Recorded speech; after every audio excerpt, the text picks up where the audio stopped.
Welcome everyone, this is Axiom Automaton, and today I'm going to show you how to add a calendar pop-up date picker in Google Sheets. To do this, we're going to start with a cell, so we have an arbitrary cell here.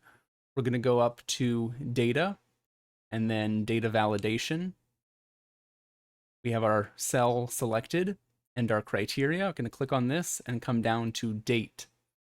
Leave this as is valid date. And on invalid date, we're going to switch this to reject input. Go ahead and click save. And now when we click on this cell, we have a pop-up calendar where we can select a date. If you want to do this for an entire column rather than just a single cell, we can do that. Let's come back up here to data, data validation. And instead of leaving this just as sheet 1B1, we're actually going to put a colon and then just B, and now hit save. And now this should apply to every cell in the B column. If you found this helpful, please like and subscribe. See you next time.